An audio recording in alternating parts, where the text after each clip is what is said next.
नाज़रीन इकराम, हज़रत मूसा अलैहिस्सलाम का ज़माना था।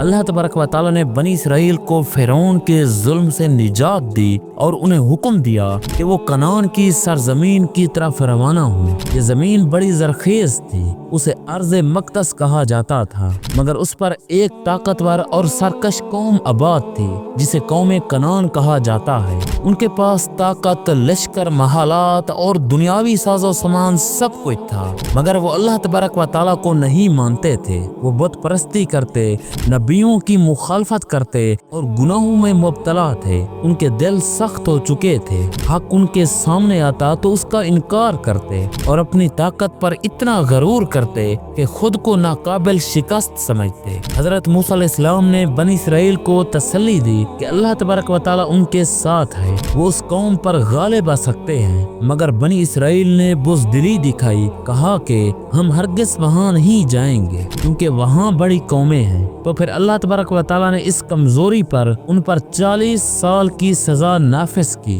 और वो भटकते रहे।